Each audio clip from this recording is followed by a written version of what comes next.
Bonjour à tous, Smart Job, c'est votre rendez-vous emploi sur Bismart. Je suis très heureux de vous retrouver. Merci pour votre fidélité, expertise, débat, analyse. C'est tous les jours ici sur ce plateau.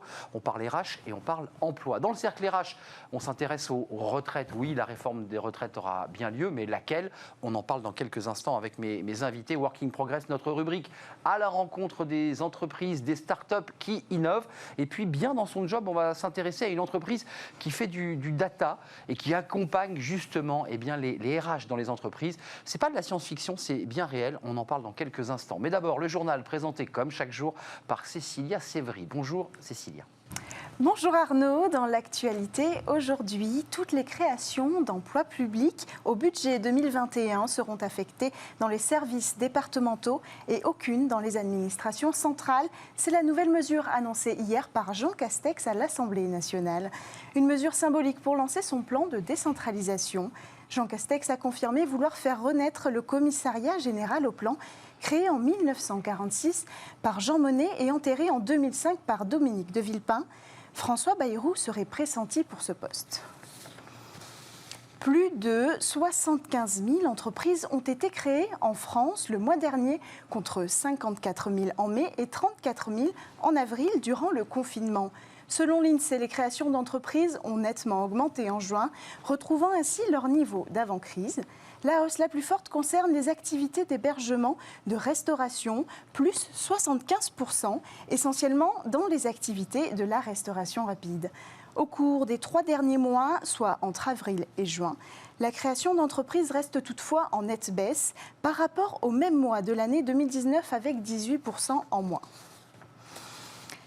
29% des travailleurs n'ont pas le budget pour partir en vacances cet été. Outre le budget, 25% d'entre eux viennent de prendre un poste et ne peuvent décemment pas partir aussitôt. C'est ce que dévoile le sondage Cleaver Connect pour météojob.com. Pour ceux qui partent, la moyenne est de 2 semaines. Mais ces vacances ne se feront pas sans les messages et les mails au bureau. 83% des travailleurs interrogés comptent lire leurs mails tous les jours.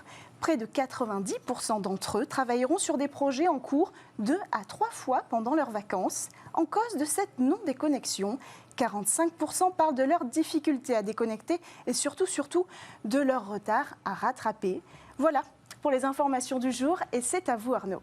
Merci Cécilia, merci. On parle de notre rubrique Bien dans son job, peut-être de la déconnexion, on en a déjà parlé sur ce plateau, savoir décrocher de son ordinateur. On ne parle pas de ça aujourd'hui avec Grégoire Boutin dans notre rubrique Bien dans son job. Bonjour Grégoire, vous êtes le cofondateur et le CEO de Boosters, est-ce que je l'ai bien dit? Bonjour Arnaud, on dit Boosters, ouais, tout Boosters, à fait. avec RS à la fin. Exactement. C'est ça. Vous êtes une start-up spécialiste de la transformation du travail et de la cartographie des compétences. C'est peut-être du charabia pour vous. On va tout vous expliquer. Vous avez sorti un livre blanc, il y a quelques jours, le 26 mai dernier, sur le télétravail. Alors, c'est presque un prétexte pour aller à la rencontre de vos clients, c'est bien ça. Qu'est-ce que vous avez voulu démontrer dans ce livre blanc? Qu'est-ce qui en est ressorti? Mais en fait, nous, chez Boosters, ce à quoi on s'est intéressé, c'est de voir quel était le potentiel du télétravail. Aujourd'hui, le ministère du Travail avance souvent le chiffre de 30% des travailleurs qui ont recours régulièrement au télétravail. Et on s'est aperçu, en fait, en analysant plus de 3000 métiers et plus de 10 000 compétences, que plus de 62% des travailleurs pouvaient en fait recourir régulièrement à du télétravail, tout simplement parce que plus de la moitié de ces 10 000 compétences est en fait opérable à distance. Alors qu'un tiers des chefs d'entreprise, avant le Covid, étaient hostiles au télétravail. Ça, c'est un des constats que vous faites. Tout à fait. Quand on dit faire de la data, on pense algorithme. Et on se dit, tiens, comment font-ils pour se connecter et accompagner les RH? C'est quoi votre métier? Alors, nous, notre métier, c'est d'exploiter un certain nombre de référentiels de métiers et de compétences qui sont des référentiels généralistes et des référentiels de branche, français, européens, américains. Et à partir de ça, de les exploiter avec des algorithmes pour voir justement quelles peuvent être les mobilités internes pour tel ou tel collaborateur, quelles sont les meilleures formations pour développer telle ou telle compétence, et donc faire sens en fait de toute cette data qu'on exploite. Alors, vous nous dites là, sur ce plateau, sur le plateau de Smart Job, que c'est un outil d'accompagnement, l'algorithme? Il ne va jamais remplacer le RH. Non, mais, parce que c'est un débat de société. C'est une fiction. D'accord. Rassurez-nous. Dans un film, mais pas dans la réalité. Donc il y aura un homme, un DRH, une DRH, et puis il aura des outils, les vôtres. Faciliter. exactement. Donc qu'est-ce qu'il demandera à cet algorithme? Alors en fait, nos outils en fait permettent d'avoir en un clin d'œil en fait l'ensemble des métiers d'un groupe et des compétences afférentes à ces métiers. Donc ça permet tout un tas de choses. Ça permet par exemple de savoir quelles sont les compétences qui sont en tension dans une entreprise, quelles sont les compétences qui sont sous-représentées ou surreprésentées. Et ça, c'est l'ordinateur qui l'apporte. Exactement. Et après, ensuite, aux ressources humaines ou aux directions générales d'en faire sens et de prendre les mesures qu'il convienne de prendre pour justement améliorer un petit peu la vie de l'entreprise et des collaborateurs. Et sur le livre blanc, quand vous l'avez sous votre bras et que vous voyez un client, vous lui dites, voilà, nous on a fait un livre blanc, le télétravail c'est possible, on va vous aider, on va vous accompagner. Tout à fait. C'est ça l'idée. Exactement. En fait, à partir de nos données, on est capable de savoir quels sont les métiers qui sont les plus acceptables pour du télétravail, oui. Quels sont les métiers qui sont plus compliqués en fait à opérer à distance. Et à partir de là, on peut recommander une certaine souplesse mais davantage de progressivité dans l'utilisation du télétravail. Donc des datas, des algorithmes, un support technique au RH, ça c'est votre mission. Et ce que je trouve passionnant dans Boosters, c'est la prospective. C'est-à-dire que vous dites à l'entreprise, non seulement on est là au quotidien avec vous, très bien, grâce à nos outils, mais on vous dit ce qui va se passer dans 10 ans. Vous êtes venu avec votre boule de cristal. Ouais, alors qu'est-ce qui se dessine là? Ben, en fait, le but pour nous, c'est pas uniquement d'exploiter de la data, mais c'est de donner un maximum de sens à cette donnée. Eh oui. Et de voir, parce qu'on sait qu'un certain nombre de métiers vont évoluer, il y a tout un tas de chiffres qui le montrent, 85% des métiers en 2030 n'existent pas encore complètement, etc. C'est fou ça. Voilà, c'est des chiffres un petit peu tarte à la crème, mais qui sont quand même très largement partagés.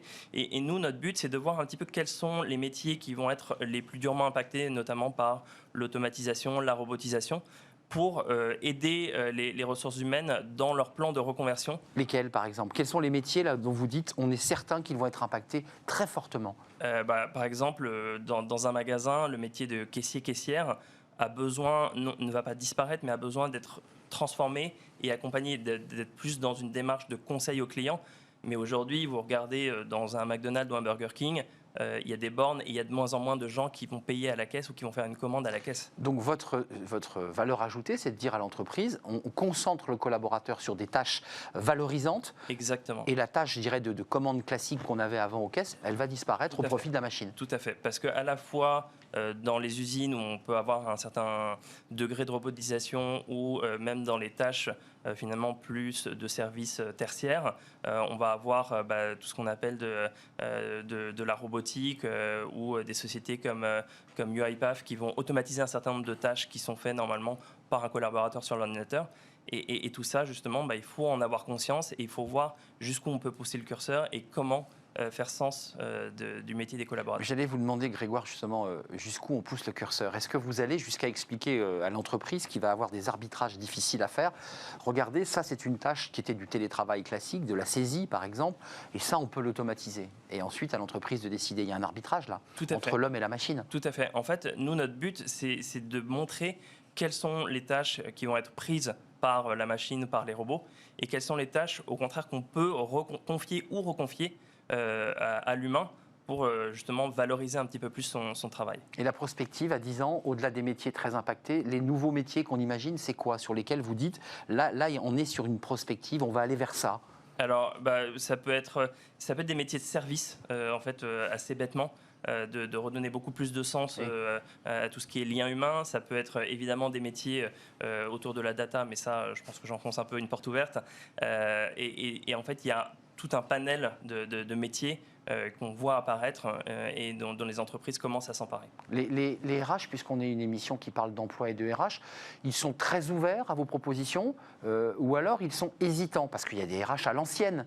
Voilà.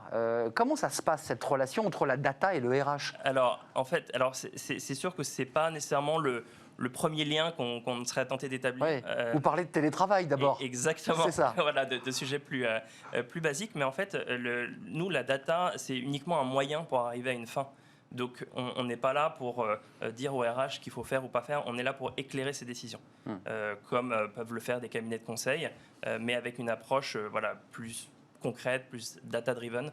qu'un cabinet de conseil. Data driven. Oui, désolé pour cette Mais non, mais c'est important, il faut utiliser les mots techniques. Un dernier mot sur ces data. C'est des data en libre service, parce qu'on sait que le data, c'est l'or noir. Hein.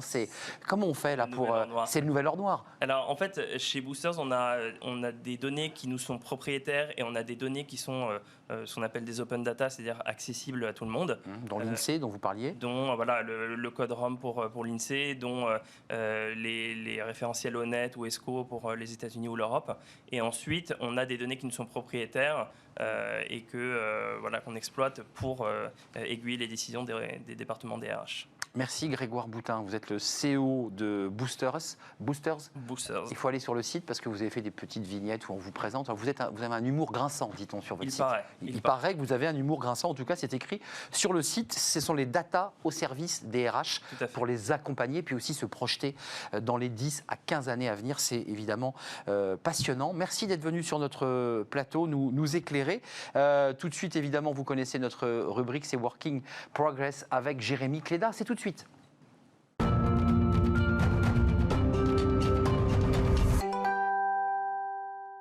Working Progress, c'est tout de suite, comme chaque jour, avec Jérémy Cléda. Bonjour Jérémy, vous êtes le cofondateur de Welcome to the Jungle et aujourd'hui on parle de recrutement, de jeunes talents, d'étudiants, c'est bien cela ? Oui, exactement. Et puis surtout, dans cette période compliquée, parfois certaines entreprises sont tentées de geler leurs activités de recrutement, de tout arrêter, alors que c'est indispensable de maintenir le lien. C'est ça dont on voulait parler ce matin avec Adrien Ducluseau. Adrien, bonjour, vous êtes le fondateur de La Relève. Vous êtes un cabinet de recrutement qui est dédié aux étudiants jeunes diplômés. Vous connaissez extrêmement bien ce marché. Et donc, vous voyez à quel point c'est important de maintenir ce lien entre les candidats et les entreprises. Quels sont un peu les écueils à ne pas éviter en ce moment pour vos clients, pour les entreprises ? Merci beaucoup en tout cas de l'invitation. C'est un vaste sujet, le sujet des étudiants en ce moment encore plus avec les différentes annonces qui ont été annoncées hier et avant-hier. Il y a un truc qu'il faut faire actuellement, c'est recruter pour moi le plus lentement possible. Parce que recruter le plus lentement possible permet d'avoir un recrutement un peu plus qualitatif. En parlant plus lentement ? En parlant plus lentement. Alors je peux aller plus vite ? Non, mais comme vous dites plus lentement, ça veut dire prendre son temps Non, pas forcément, mais je parle de plusieurs entretiens. Il y a encore trop d'entreprises qui, à l'époque, faisaient un entretien en se disant « c'est bon, on a trouvé la perle rare ». Je prends l'exemple inverse, Google qui fait, je crois, 17 entretiens, si je ne me trompe pas, lors d'un recrutement. Donc, il faut arriver vraiment à faire la part des choses entre les deux. Ouais. C'est pas évident ça comme message, j'imagine, aux entreprises, parce que souvent, en fait, quand on recrute, on est dans la réactivité. En fait, on se rend compte trop tard qu'il nous manque cette personne-là. Il faut aller vite. On dit, allez, il faut trouver comment vous arrivez à les imprégner de ça et puis leur dire, bah voilà, en fait, c'est une relation de long terme. Ouais. Alors c'est exactement ça. C'est une relation de long terme. Donc, ce qu'il faut dire à tous les employeurs ou DRH, qu'il faut avoir un vivier de talents qu'il faut rencontrer régulièrement. Alors, ça peut être par un entretien, 2 entretiens, puis après un café, puis les suivre après tout au long de leur parcours. Pas les lâcher, quoi. Faut absolument pas les lâcher. Nous, on a eu un exemple encore de quelqu'un de chez nous qui était une ancienne stagiaire il y a 5 ans quand j'ai lancé le cabinet, qu'on a suivi un peu tout au long de son parcours, qu'on a repris des cafés et autres. Et au moment où elle est revenue sur une recherche d'emploi, on était les premiers en fait à arriver dessus et à savoir ce qu'elle faisait. Donc c'est toujours en fait le suivi du vivier de talent qui est un sujet qui est primordial aujourd'hui et encore plus en fait avec tout ce qu'on dit depuis maintenant 5-6 ans avec Welcome en partie sur la marque employeur et la réputation qu'on peut avoir. C'est très très important d'avoir ce suivi du vivier et des talents d'une entreprise. Justement, ce vivier de talent, c'est un peu le sujet des DRH en ce moment. Ils n'ont plus vraiment de recrutement à faire pour la plupart. Et donc, il faut entretenir ce vivier pour la reprise. Ceux qui ne le font pas, du coup, vont avoir du mal à redécoller rapidement. Quels conseils vous leur donnez pour garder ce vivier et surtout pour, par exemple, prendre contact avec les candidats, même si eux ne sont pas en recherche active, même s'il n'y a pas de job. C'est-à-dire les maintenir sous tension sans rien leur promettre, en fait. Ouais. Il y a 2 questions en fait là-dedans. Oui. Là, c'est une question de journaliste. Hein. Il y a plusieurs questions en une. Je commence à comprendre. Non, complètement. En fait, il y a le premier sujet pour moi, c'est de les prévenir, d'être franc. Ça, c'est normal. On n'a rien à vous offrir. On n'a rien à vous offrir pour l'instant. Par contre, voilà notre situation. Parce qu'en fait, une personne qui postule, en fait, il a envie d'être dans une entreprise qui avance. Sinon, ça n'a aucun intérêt d'avancer, d'aller dans cette entreprise. Donc, le vrai sujet, c'est comment on donne envie à des personnes de venir dans cette entreprise alors qu'aujourd'hui, on n'avance pas forcément. Donc, c'est ce que je dis tout à l'heure. Ouais, le café. C'est un suivi, c'est d'être franc, c'est de leur faire comprendre un peu l'évolution, de leur faire comprendre l'évolution à 2 ans, à 3 ans, à 5 ans de l'entreprise. Comme ça, vous leur donnez un peu des billes, on va dire, pour la suite, pour avancer sur le long terme. Juste d'un mot, les stagiaires, parce que c'est quand même une grande évolution. Beaucoup de stagiaires aujourd'hui sont embauchés. C'est quoi votre pourcentage? Parce qu'avant, stagiaire, ça ne débouchait pas, en tout cas à mon époque, il y a longtemps, le stage n'aboutissait pas forcément à un CDD, voire même à un CDI. Aujourd'hui, il y a quand même le SAS d'avant CDD, c'est quand même le stage. Oui, complètement. Alors, il y a les alternances ou les contrats Bien pro, sûr. c'est un autre sujet. Nous, aujourd'hui, la Relève, on fait 600 recrutements de stagiaires par an.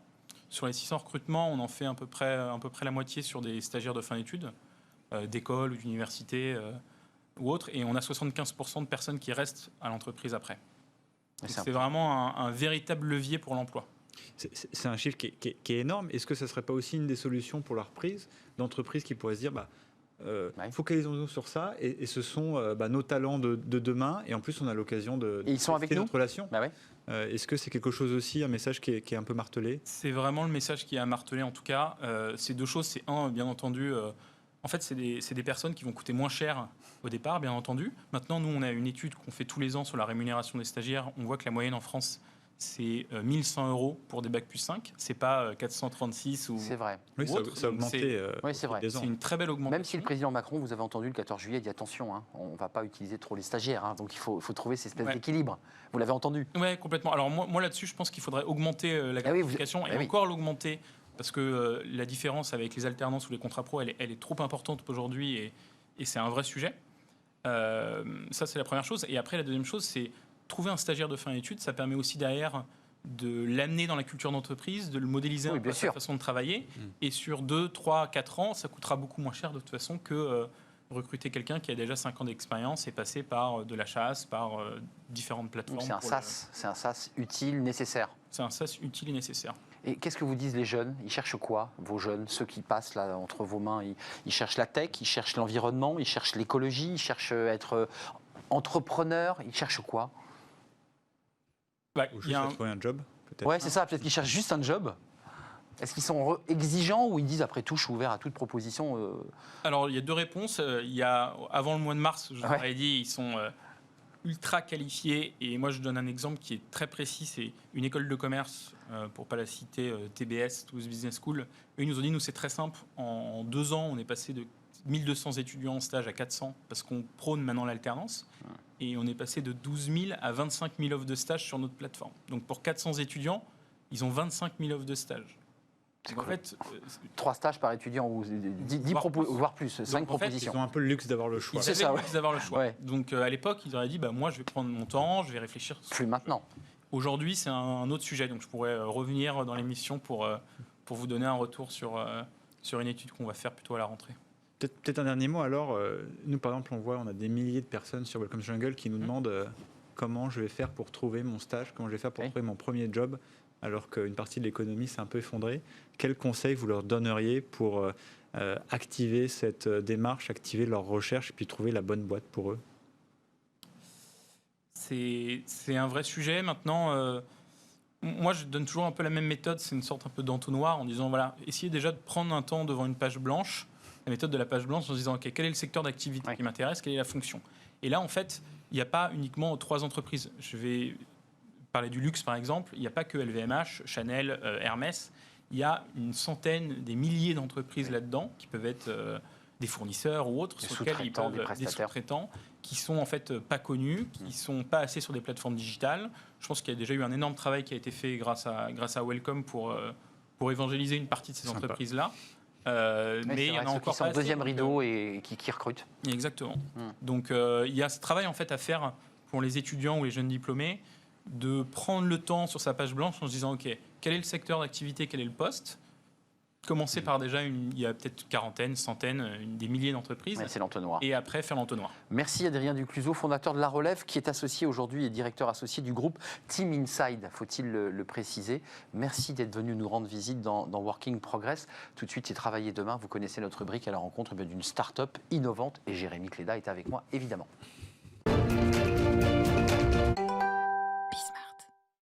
Travailler demain, notre rubrique dans Working Progress avec Jérémy Clédal, cofondateur de Welcome to the Jungle. Jérémy, des startups qui innovent et on reste dans l'esprit du recrutement et des recruteurs.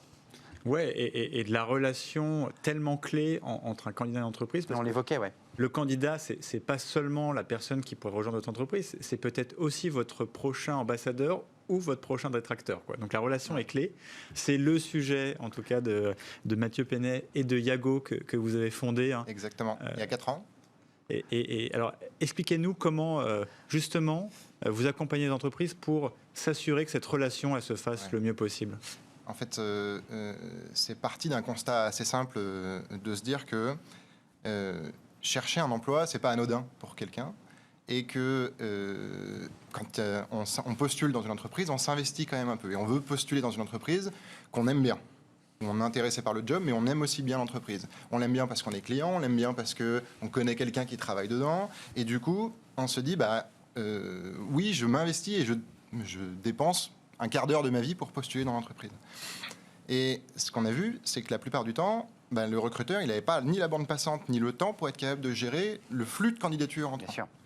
Et rappelez-nous peut-être un chiffre que je trouve toujours important, c'est le taux de réponse des entreprises aux candidats.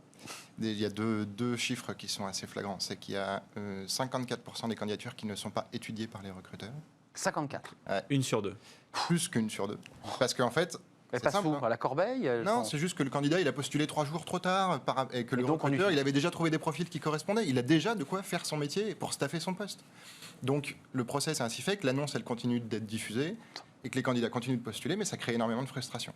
Et du coup, c'est pour ça qu'on s'est dit, OK, il faut plutôt essayer d'accompagner les entreprises pour les aider à traiter ce flux, pour être capable de considérer chacun des candidats avec les égards qu'il attend.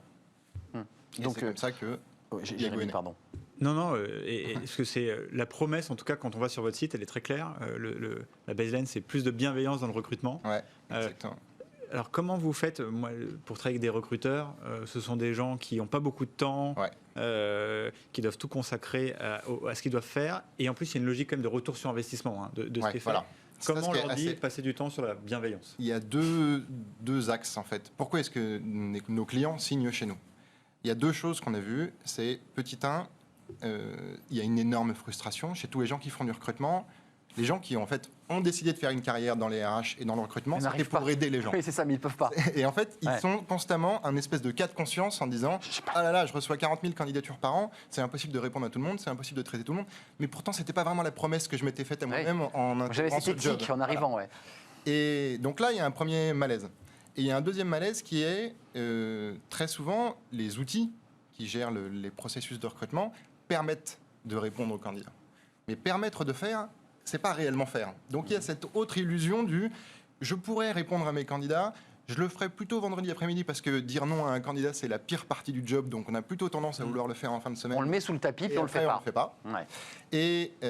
Et du coup, c'est pour ça que ça évoque beaucoup de choses dans beaucoup d'équipes de recrutement. C'est nos clients nous disent merci parce que vous nous permettez de dormir sur nos 2 oreilles, d'être en paix avec notre conscience. C'est ça. Ce qui est quand même assez sympa comme proposition de valeur derrière. Et comment on fait, du coup ? On vient s'interfacer directement sur l'outil de recrutement, donc l'ATS. Et vous allez chercher le... Et on vient, à partir du moment où un candidat n'est pas retenu, ou à partir du moment où il a postulé trop longtemps, et en fait, c'est nous qui récupérons la donnée de candidature. Et on va analyser chacun des CV des candidats de nos clients. L'année dernière, en 2019, on a répondu à 480 000 personnes. Si tout se passe bien, 2020... nos ambitions, c'est de répondre à 1,5 million de personnes, mais je pense qu'on atteindra quand même le million malgré le Covid. Donc, c'est des CV qui sont recyclés. Vous dites, attendez, là, il y avait une perle rare, vous l'avez manqué, parce que c'est vrai que le recrutement, celui-ci, il faut vraiment le reprendre. Notre premier métier, c'est d'aller formaliser une réponse au candidat pour lui dire salut Jérémy, merci beaucoup d'avoir postulé à l'offre de Product Manager chez nous. Ça, c'est la bienveillance. Je vais parler au nom de Welcome. Et je vais dire, j'ai quand même étudié ton CV. Enfin, désolé, tu n'as pas été pris sur l'offre sur laquelle tu avais postulé, mais j'ai quand même étudié ton CV. J'ai vu que tu avais des bonnes compétences en ça, ça et ça. Je te renverrai des offres d'emploi qui correspondent exactement à ton profil chez nous. Et au passage... Donc là, il retrouve un petit sourire quand même. En fait, on lui montre qu'on a étudié son CV. Voilà, il existe. Voilà, on l'a considéré. Et le deuxième truc, parce que c'est ça... Il y a un paradoxe quand même là-dessus, c'est vrai que plein d'entreprises en fait, passent un temps fou à répondre à leurs clients. mais pour une raison encore inconnue, ne passent pas de temps à répondre à leurs candidats.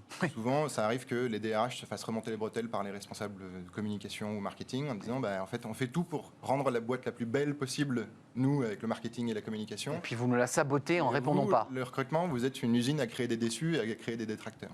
Et je reviens sur la plus-value globale de ce qu'on essaye d'apporter. C'est pour ça qu'on parle de bienveillance, c'est que 100% des candidats qui ont postulé chez nos clients, on va en passage, aller leur donner des conseils sur leur CV pour les aider à mieux comprendre ce truc qui les angoisse en fait terriblement, qui est de chercher un job, de comprendre comment fonctionnent les codes du recrutement et de comment essayer d'avancer dans les étapes.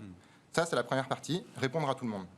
Et la deuxième, c'est vraiment le ROI dont on parlait, c'est d'aller fidéliser les candidats qu'on a évalués comme étant pertinents pour aller justement tenir la promesse qu'on a pu faire. Les reventiler. Qui est une promesse d'ailleurs que beaucoup d'équipes de recrutement font mais qui ne sont jamais réellement tenues. De fait de rappeler des candidats qui ont postulé chez nous.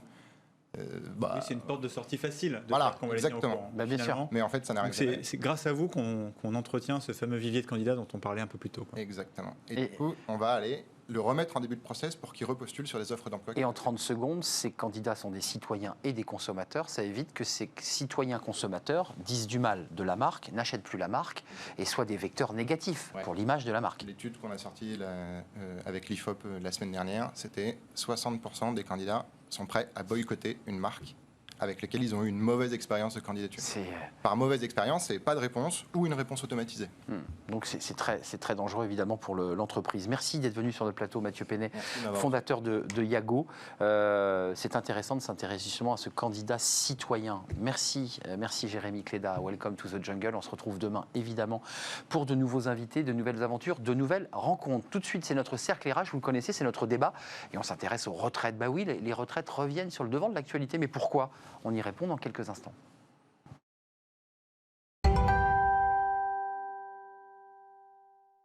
Le cercle RH, c'est tout de suite, on parle des retraites. Oui, les retraites, sur le devant de l'actualité, vous avez évidemment probablement entendu le discours du Premier ministre Jean Castex, puis la veille celui du Président de la République. Il y aura une réforme des retraites. Mais laquelle ? On en parle avec mes invités. Est-ce qu'il y aura un âge pivot et est-ce que cette réforme règle la question de l'emploi des jeunes et des seniors? Parce que c'est une question évidemment qui concerne Smart Job. Caroline Young, merci d'être avec nous. Bonjour. On est ravis de vous accueillir. Vous êtes la présidente d'Expert Connect, qui est un cabinet de conseil dédié à la gestion des compétences rares et des seniors. En allant sur votre site, on découvre que ce sont des compétences industrielles dans les métiers de l'aéronautique, de l'automobile. Et j'ai vu aussi que vous participiez à l'accompagnement du départ à la retraite d'un senior, pour lui permettre de partir dans les meilleures conditions. Merci d'être avec nous. Benoît Serre, bonjour, ravi de vous revoir. Bonjour. Vous êtes vice-président de la NDRH, l'Association nationale des DRH. Vous êtes senior partner au BCG, le Boston Consulting Group. Puis j'ai lu un article que vous m'avez gentiment envoyé, qui sortira dans Entreprise et Carrière, où vous soulevez les problématiques liées à l'emploi et à la réforme des retraites. Merci d'être avec nous. Éric Chevet, bonjour. Bonjour. Ravi de vous accueillir. Vous êtes vice-président de la CPME. On ne dit plus la CGPME. Non, on a enlevé le général. Voilà. On a toujours tenté de dire CGPME, mais on dit CPME, en charge des affaires sociales, qui est un vaste portefeuille, évidemment. Puis vous êtes aussi le président du CESE, dans la région Centre-Val-de-Loire, qui m'est chère. D'abord, une question simple, en apparence, évidemment, et je vous la pose. Pourquoi Jean Castex veut-il à tout prix faire cette réforme des retraites? Est-ce que vous avez une réponse à la CPME? Alors qu'il avait reçu les partenaires sociaux qui lui ont dit non. C'est probablement une réponse très politique. Donc nous, on sort de notre cadre, de notre zone de confort dès lors qu'on fait de la politique. Et donc on ne sait pas pourquoi ils veulent mener à bien cette retraite. Simplement, ce que l'on dit, nous, c'est qu'on a quand même pas mal bossé quand même ces derniers temps. Quand même, ça fait 2 ans qu'on travaille dessus, plus de 2 ans. Oui, vous êtes concerté. Et donc on a quand même constaté que c'est très compliqué. Le système de retraite français est très très compliqué, c'est le moins qu'on puisse dire, qu'il y a certainement des voies de simplification, que la réforme qui était sur la table, pour nous, CPME ne nous convient pas. Donc s'il faut remettre le dossier sur la table, c'est peut-être de le prendre sous une autre affaire. Mais ouvert ou pas à l'idée de réformer les retraites, où vous dites c'est pas le moment, on entendra Benoît Serre qui dit attendez, pas tout en même temps. C'est pas le moment maintenant. Maintenant, le moment, c'est le moment de l'emploi, c'est le moment de l'activité, c'est le moment de la reprise. Et oui. Ça, c'est clair. En revanche, on peut se donner quelques mois et puis se remettre autour de la table. Moi, il me semble quand même, pour avoir participé depuis 2 ans à toutes les discussions, à toutes les concertations, il me semble qu'il y a des voies de passage.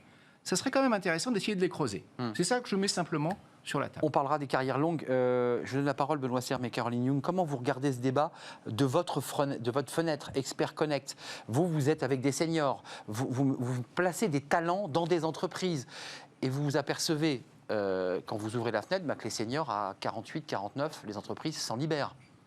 Alors, nous, on est sur un métier très particulier, c'est-à-dire qu'on permet à nos clients de conserver le savoir et la connaissance sur le long terme. Patrimoine de l'entreprise. Patrimoine cognitif de l'entreprise, exactement.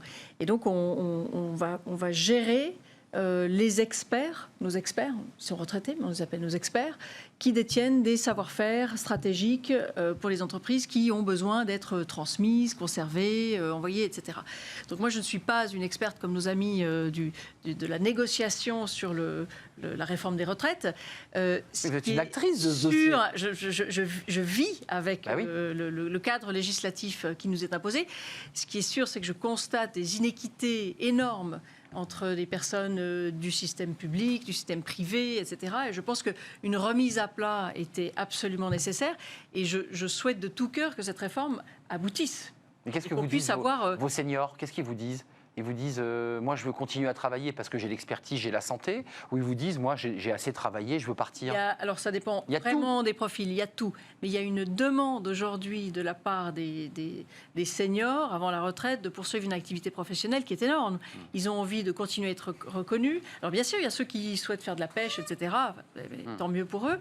Mais on va dire que énormément de gens souhaitent garder ce lien social avec l'activité, avec la vie en fait. Le travail, c'est la vie. Et la rupture du départ à la retraite est extrêmement difficile à vivre pour la grande majorité des gens. Benoît Serre, il y a une équation que tout le monde a sur la table, bien avant le Covid, bien avant les déficits qui se sont creusés, qui sont effectivement importants, c'est vieillissement de la population, pas assez d'actifs au travail pour financer les caisses de retraite, donc déficit, donc réforme de notre système, sans toucher à l'idée que c'est une retraite par répartition, parce que ce débat avait été ouvert, il a été fermé. On reste dans notre modèle. Qu'est-ce que vous dites, vous, du côté des DRH? C'est pas l'heure, c'est pas le moment? En fait, les DRH nous ont dit deux choses. On dit la première, effectivement, c'est pas maintenant. On sait très bien que depuis 30 ans, le sujet de la retraite, ça a fait sauter un nombre de gouvernements incalculable. C'est un sujet qui met les gens dans la rue, qui crée de la tension, etc. Bon. Indépendamment du fait, je partage le fait que le système, les 42 régimes de retraite, plus personne n'y comprend rien, etc. D'ailleurs, pour bien, aussi moins bien que vous, mais connaître le sujet des seniors, il y a un sujet de clarté de la perspective, en fait, dans ces questions-là. Clairement. Donc, il y a un sujet pas maintenant. Pourquoi? Parce que, ça créerait des tensions sociales nationales qui se répercuteront nécessairement sur les négociations dans les entreprises. Sur l'économie. Or, les entreprises ont besoin d'un dialogue social apaisé avec ce qu'elles ont à faire. C'est-à-dire, le président de la République lui-même, avant-hier, a quand même appelé éventuellement à des accords de performance collective pour baisser les... Pourquoi pas? Mais enfin, ça signifie quand même des accords majoritaires. Donc, tension sociale nationale, ça signifie impact dans les entreprises. Deuxième sujet, pour conduire la reprise que tout le monde espère, on va peut-être pas se mettre une enclume supplémentaire tout de suite. Les gens sont inquiets, la situation économique est catastrophique, la situation sociale n'est pas tellement meilleure. Alors j'imagine qu'effectivement il y a des raisons politiques pour relancer. Mais au-delà de ça, est-ce qu'il faut réformer les retraites? Oui. Oui. Évidemment. Oui. À la fois parce qu'on n'y comprend rien, à la fois parce qu'elles sont lourdement déficitaires, mais aussi pour une autre raison, et je trouve que c'est presque la plus importante, c'est que plus personne n'y comprend rien. On a bien vu, et vous en avez été témoin, que les 2 ans de concertation ont fini dans une espèce de cacophonie épouvantable. On a vu apparaître l'âge pivot, le disparaître. Mais qui va disparaître d'ailleurs. De concertation avec qui vous savez. Autrement dit, vous savez quand vous reformez dans une entreprise. Or là, on parle de quoi? D'une réforme systémique, c'est ce que vous dites, pas paramétrique. Il faudrait s'y prendre de la même manière que dans l'entreprise. Dans une entreprise, comment vous faites quand vous réformez structurellement quelque chose? Vous expliquez pourquoi. Vous créez la confiance avec les collaborateurs qui en sont concernés. Eh bien, aujourd'hui, quand vous regardez les choses, vous pouvez douter que même si la réforme garantit les 1 000 € en minimum contributif, même si ceci, cela, tout ce qui est expliqué depuis quelques jours, n'empêche que les gens n'ont pas confiance. Et tant que vous n'avez pas confiance, vous ne faites pas adhérer. Et tant que vous ne faites pas adhérer, vous ne réformez pas sans agacement ou sans énervement. Puis le dernier point, et j'aurais fini par là, le Premier ministre hier a annoncé la réforme des retraites, en ne ciblant d'ailleurs que sur les régimes spéciaux. Tout à fait. Or, il n'y aurait plus de régimes spéciaux. Ça on sait. Un seul régime. C'est l'allumette sur le bâton de dynamite, ça part tout de suite. D'ailleurs, on a déjà une appel à la grève prévue le 17 septembre pour une partie d'organisation syndicale. La SNCF, la RATP. C'est quoi l'intérêt de zoomer sur les régimes spéciaux? D'autant plus qu'on entend ici ou là quand même que L'une des solutions sera la clause du grand-père, vous savez, qui permet de ne pas l'appliquer à ceux qui sont aujourd'hui en activité. Or, peut-être que le vice-président de la CPME sera d'accord avec moi, c'est quand même curieux. Pour le secteur privé, on n'a jamais de souci, parce que moi je travaille depuis 30 ans. En 30 ans, on a dû changer mon régime de retraite au moins 5 ou 6 fois, et peut pas faire partir de plus en plus tard. Voilà. Or, cette réforme, elle prétend être juste et équitable. Ben, si on fait la clause du grand-père, très bien. Mais pour les seuls régimes spéciaux, elle sera perçue comme inéquitable. Juste Caroline Youn, je veux de ma parole, parce qu'il y a les régimes spéciaux, il y a les carrières longues. Oui. Et donc, il y a la date butoir du départ à la retraite, parce qu'en fait, dans les faits, personne n'y comprend rien. Il suffit d'avoir démarré ses études à 26 ans et d'y coller 42 annuités pour comprendre que, de toute façon, on a une retraite pleine à 67 ans. Non, mais il faut le dire assez calmement. Oui. Donc, en fait, les étudiants qui commencent leur vie active se disent, bon, ça va être compliqué. Mais vous, du côté des seniors, il a beaucoup parlé des jeunes, le président Macron, dans son discours. Relance, les jeunes, l'emploi, les aides concrètes. Il n'a pas parlé des seniors. Mais c'est un grand drame. Ça fait ils sont là, ces 40 ans qu'on ajuste l'emploi par le fait de sortir les vieux. Oui, c'est ça, vous le dites, il faut être cash. C'est impossible, ça. C'est dramatique, ça. C'est dramatique. C'est dramatique. Et c'est l'outil systématiquement utilisé. Et ça veut dire quoi? Si on parle de retard industriel de la France. Ce matin, j'entendais Bruno Le Maire qui disait, voilà, c'est dramatique. Il faut réindustrialiser. Voilà. Mais pourquoi l'a-t-on fait? Notamment, c'est parce qu'on a laissé partir le savoir beaucoup trop tôt. On ajuste systématiquement les entreprises par le haut en sortant les plus âgés. On sait aujourd'hui, parce qu'on a plein de situations internationales avec lesquelles on peut se comparer, que plus il y a de seniors dans l'emploi, plus il y a de jeunes, plus il y a de participation active et plus il y a de création de richesse. Bien sûr. Et les pays du sud de l'Europe, et la France est vraiment un exemple emblématique, ont décidé d'ajuster comme ça. C'est une erreur dramatique. Alors, aujourd'hui, la crise est extrêmement profonde. Oui, mais il va venir s'empiler à une nouvelle crise. C'est là où c'est dangereux. Il y a des systèmes d'amortisseurs sociaux. J'imagine qu'ils considèrent que les amortisseurs sociaux sont suffisants pour les seniors qui sortent du marché du travail. C'est-à-dire l'accompagnement, des plans, qui coûtent très cher par ailleurs. Mais qui coûtent une fortune. Mais bien sûr. On peut avoir, si on a 59 ans et qu'on perd son boulot, on peut avoir jusqu'à 8 ans de chômage qui fait le lien jusqu'à vos 67 ans. Là, vous voyez qu'on en revient aux 67 ans. Enfin, je me suis permis de donner cette âge. Payer en tant que société 8 ans de chômage c'est un coût social énorme. Active, c'est absolument invraisemblable. Mais évidemment, juste Éric Chevet. Donc voilà, ce sont toujours les grands perdants dans ces grands mouvements macroéconomiques. C'est pour ça que je voulais qu'on en parle de ces seniors dont on ne parle pas et dont le président n'a pas parlé lors de son... Ils ont des savoir-faire et des talents exceptionnels. Il y a les carrières longues, il y a des mots très techniques, réforme systémique, paramétrique. Enfin, les Français n'y comprennent rien. Ils ont compris qu'ils allaient devoir travailler plus longtemps. On met un âge pivot, vous dites pourquoi pas, mais... il faut s'intéresser aux carrières longues, c'est-à-dire des collaborateurs, des salariés de métiers manuels qui ont pu démarrer leur carrière à 15 ans et qui, de fait, ne peuvent pas travailler jusqu'à 67 ans pour des raisons qui sont liées aux conditions physiques, à la pénibilité du métier. On remet ça sur le tapis aussi ? Oui, ça c'est absolument indispensable. Il y a des métiers où il faut tenir compte de la pénibilité de certains métiers, de la pénibilité notamment physique, qui est quand même... il y a des métiers... Alors, donc on dérégule, on dit... Non, il faut imaginer d'ailleurs que petit à petit on transforme aussi un peu le modèle et qu'on ne laisse pas dans des métiers pénibles plus longtemps que strictement nécessaire et qu'on imagine... Donc c'est de la RH, deuxième partie ça c'est de la RH. Bah oui. C'est pas facile à faire. Eh oui, accompagner le collaborateur. C'est plus facile à dire qu'à faire. Compliqué. C'est compliqué. Mais je pense qu'il faut vraiment qu'on arrive à y aller.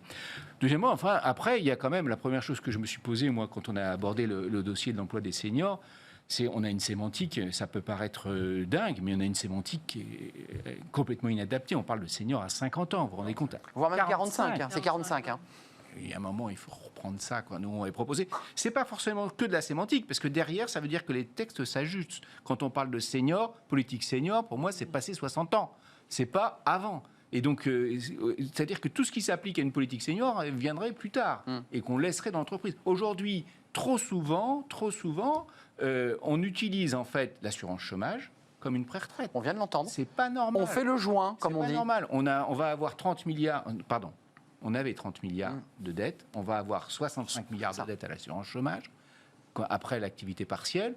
On ne peut pas imaginer une seconde s'en servir de nouveau comme un système de pré-retraite qu'on a toujours utilisé jusque-là. Ça, vous le mettez de côté à cause du déficit. Il faut vraiment qu'on change d'état d'esprit sur ce sujet. Benoît, c'est juste sur la question du public-privé, parce qu'il y a quand même une grande idée.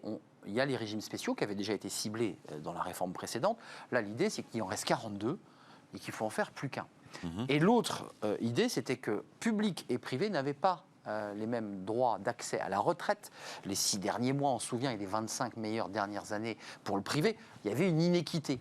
Qu'est-ce que disent les DRH qui... Alors, je vous fais sortir de votre zone de confort, parce que les DRH, eux, ils ont des entreprises à gérer, des salariés à faire vivre. Il faut remettre tout ça à plat, là, dans ce contexte ? Non, alors dans le contexte là, non.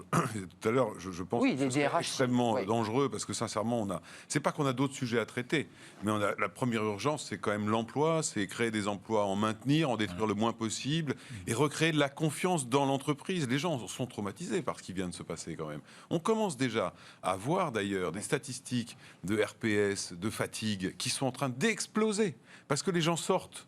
Et puis en plus, là, on vient de nous annoncer qu'on allait remettre des masques. Donc vous avez quand même un phénomène de tension assez fort. Donc ça, c'est un premier sujet. Le deuxième sujet, c'est trouver des solutions parce qu'on va avoir le sujet des seniors. Les entreprises en France sont très mal classées. Vous êtes certainement plus experte que moi dans le maintien dans l'emploi des seniors par rapport à leurs voisins européens, même si nos chiffres ont plutôt augmenté ces dernières années de l'ordre de 8%, mais quand même, on est très en retard. Après, c'est vrai qu'il y a pas mal de solutions qui s'appellent les congés de fin de carrière, qui sont organisés pour que les gens puissent partir, c'est protecteur pour eux. Moi, le petit problème que j'ai, c'est qu'on a de moins en moins d'emplois. On a 700 000 jeunes qui arrivent. Il faut bien que ça sorte à un endroit ou à un autre si on veut que ça rentre, quoi. Il va y avoir un problème. Et quant aux seniors, moi, il y a une chose qui m'a toujours frappé, et je partage à ce que vous dites, et d'ailleurs, la NDRH, l'année dernière, il y a 2 ans, avait proposé la mise en place d'un index senior, je ne sais pas si vous vous souvenez de ça, qui avait été rejeté par le gouvernement. Pourquoi ? Parce que c'est la première des discriminations à l'embauche. C'est-à-dire qu'on est capable de faire des textes sur toutes les discriminations du monde. Je ne vais pas faire la liste parce que là, je sais que je vais avoir des problèmes. Donc, sur toutes les discriminations du monde, mais celle-là, qui est la principale discrimination à l'embauche. Parce que vous savez, en France, quand vous êtes quel âge 47, senior ou 50, 52, 53, vous avez un emploi, vous pouvez, grâce à des gens comme vous et à d'autres, réussir à conserver votre emploi, notamment dans les grandes entreprises. Si vous le perdez à 56 ans, c'est plié, c'est fini. Et ça, c'est la première discrimination. Et c'est grave sur un plan sociétal, parce que cette génération fait vivre 3 générations. La sienne, leurs parents. Pourquoi on met en place une loi sur les aidants et les aider? Et les enfants. Parce qu'ils le font. Et leurs enfants. Et oui. Donc c'est pour ça que le sujet de l'emploi des seniors, c'est un sujet sociétal, c'est pas un sujet économique. Et donc, on peut déplorer. Alors, c'est très bien de s'occuper des jeunes. D'ailleurs, quand on s'occupe d'un sujet, on sait le faire. On l'a vu avec la réforme de l'apprentissage. Oui, c'est vrai. Après, sur le public-privé, nous, les DRH, on ne court pas après la suppression des régimes spéciaux, pas des régimes spéciaux. On dit simplement, les gens ne comprennent pas pourquoi des taux de cotisation équivalents ne donnent pas les mêmes droits, ou pourquoi des taux de cotisation différenciés donnent plus de droits à l'un et pas de droits à l'autre, indépendamment de l'âge. Les 6 mois que vous avez rappelés, ou les 25 meilleures années, dont avant c'était 10. C'est passé 25, il n'y a pas eu de clause du grand-père là. C'est quand même des choses que les gens n'admettent pas et ne comprennent pas. Mais qu'est-ce qu'ils vous disent? Parce que vous êtes une actrice de cette chaîne d'emploi des seniors.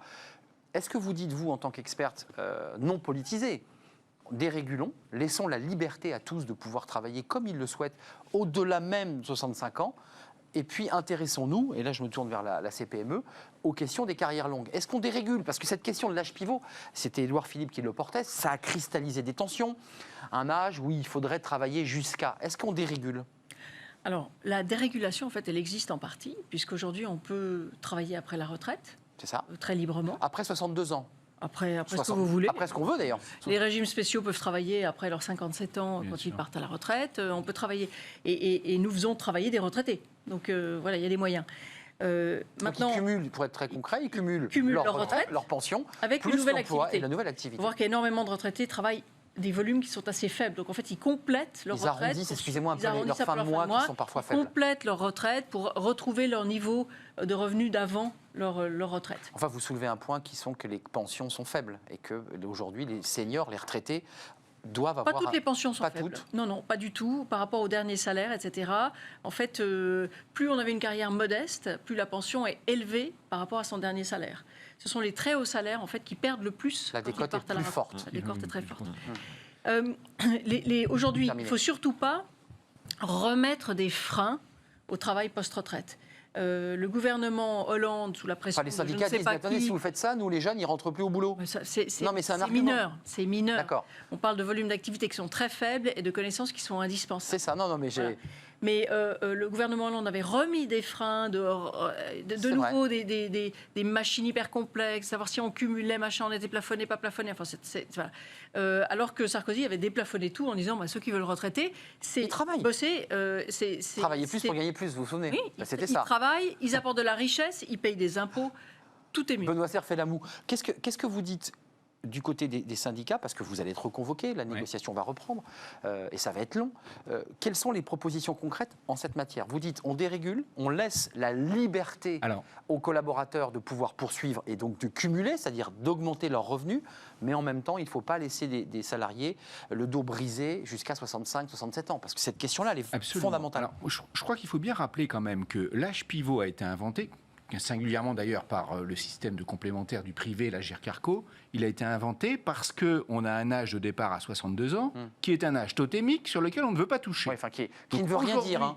Aujourd'hui, si vous touchez à cet âge totémique, eh bien, en fait, vous avez la possibilité de reculer l'âge de départ. Si vous reculez l'âge de départ, vous n'avez plus besoin d'âge pivot. Pourquoi on a imaginé ce dispositif d'âge pivot? C'était pour permettre, en fait, aux retraités de ne pas partir à 62 ans avec une retraite trop faible. Trop faible. Donc il fallait qu'ils continuent quelques années. Et qu'en les laissant dans le système, on continuait en fait à alimenter pour pouvoir financer l'ensemble des retraites. Donc ça, c'est un point important. Dès lors que vous n'avez plus le totem des 62 ans, vous pouvez imaginer d'autres solutions que la solution de l'âge pivot. Nous, on avait dit dans la configuration avant Covid, on avait dit 63 ans, et ça permettait, revoyez les enquêtes du corps, ça permettait d'équilibrer les fameux 12 milliards qui nous manquaient. Encore, je le répète, pour un étudiant qui a démarré à 25 ans et qui aurait une carrière pleine, sans trou, sans chômage, on est au-delà des 63 ans.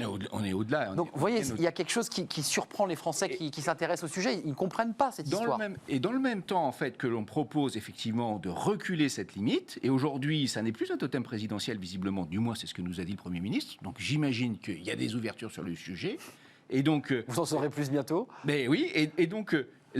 Dès lors qu'on recule, à ce moment-là, on est obligé d'avoir une attention plus particulière sur les carrières longues. Voilà. Là, ça repose effectivement le problème des carrières longues. C'est pour ça que la CPME, nous, on a toujours dit, non, les carrières longues, c'est pas qu'on n'y touche pas, on peut regarder, etc. Mais surtout, si ça nous permet de laisser plus de monde plus longtemps dans le système, eh bien, évidemment, c'est un système qui est intéressant. Benoît Serre, je me faisais l'avocat du diable, parce que d'un côté, c'est toujours la quadrature du cercle, les retraites. D'un côté, il faut faire travailler des seniors plus longtemps, je vais énerver Caroline Young. Puis de l'autre, il y a des jeunes qui sont en alternance, qui ne peuvent pas rentrer dans l'entreprise et qui disent « mais on l'entend, mais laissez la place aux jeunes ». Ça, c'est une phrase qui revient très souvent dans le débat retraite. L'un n'empêche pas l'autre. L'un n'empêche pas l'autre, mais je sais que vous êtes... Il faut voir aussi qu'il y a les deux peuvent se marier. Il y a une autre raison assez pragmatique qui fait que les gens... les seniors quittent l'entreprise dans des dispositions X ou Y, c'est un problème de coût. Vous savez, quand vous gérez une masse salariale, vous avez ce qu'on appelle l'effet de Noria, c'est-à-dire que vous calculez entre le montant des gens qui s'en vont, le montant des gens qui rentrent. Oui, mais c'est comme ça. Il faut le faire. Ça serait mentir que de dire mais non, on n'y pense jamais. Bien sûr qu'on y pense. C'est comme ça qu'on fait. Donc ça, le fameux contrat de génération de Hollande n'a pas du tout marché parce qu'il était compliqué, un peu comme la pénibilité qui n'a pas marché non plus. Donc ça, c'est des sujets importants. Ils sont ouverts, donc. Moi, je crois quand même, je ne sais pas s'il faut déréguler, mais je crois quand même que il faut faire en sorte qu'à partir de, mettons, 62 ans, les gens aient une forme de liberté d'arrêter ou de continuer. C'est ça. Mais pour qu'ils puissent le faire avec des pensions qui tiennent la route, il faut peut-être entre 50 et 62 leur laisser la liberté d'épargner d'une manière ou d'une autre en disant je fais mon choix de partir à 62 ans. Chiffon rouge, cette question-là. Non, parce que c'est pas tout à fait de la capitalisation, ça. C'est simplement permettre à des gens d'être libres de leur choix. C'est ça. Vous l'avez très bien dit, il y a des gens qui à 62 ans, ils préfèrent aller à la pêche et c'est leur droit. D'autres veulent continuer. Et des gens qui veulent absolument continuer. Ce que je n'aime pas dans ce qui se prépare, c'est qu'on essaye de mettre tout le monde dans un système de caporalisation. Une seule tête. Moi, comme DRH, j'ai des gens qui sont venus me voir, qui avaient 61, 62, qui m'ont dit écoute, stop, voilà, j'arrête. J'ai envie de profiter de ma famille, je suis fatigué, ça m'amuse plus, je fais autre chose, je suis engagé socialement, et d'autres disent associations, etc. C'est pour ça que je suis assez toujours dubitatif sur les systèmes de caporalisation, parce que d'abord ça ne résout pas le problème de financement, on le voit, parce que ça fait des années qu'on nous repousse l'âge de la retraite et le problème n'est toujours pas résolu. Donc on a un autre problème, on a un problème à l'entrée, c'est-à-dire un problème d'emploi, un problème de cotisation sociale, on a un chômage de masse. Oui. C'est ça le sujet. Vous passez de 7 Donc à 5. ça ne rentre pas. Vous passez de 7 à 5. Je parle sous votre contrôle, vous avez résolu le problème de financement des retraites. Le sujet, c'est l'emploi, c'est pas la retraite. Vous êtes d'accord pour conclure? On est effectivement, il faut régler le problème de l'emploi, donc des cotisations versées dans les caisses, pour ensuite sortir de l'impasse. Donc ne pas faire la réforme maintenant, parce que maintenant, c'est l'emploi. Bon, à lire dans Carrière et Entreprise, parce que c'est Entreprise et Carrière, parce que voilà. Merci Caroline Young, vous êtes présidente d'Expert Connect. Allez sur le site, c'était vraiment intéressant, parce qu'il y a à la fois l'accompagnement dans l'industrie, mais aussi le passage dans une autre partie de sa vie, qui est un passage difficile, le fait de prendre sa retraite, comme on dit. Merci d'être venu, Benoît Serre, vice-président de la NDRH. Vous allez revenir, hein, évidemment. Avec plaisir. Et Éric Chevet, vice-président de la CPME, en charge des affaires sociales. Les négociations vont s'ouvrir, vous serez évidemment en première loge. Merci de nous avoir suivis dans le cercle RH. Tout de suite, c'est Fenêtre sur l'emploi, mais on va rester évidemment sur les chiffres d'emploi. Et si c'était la fin du salariat, on en parle.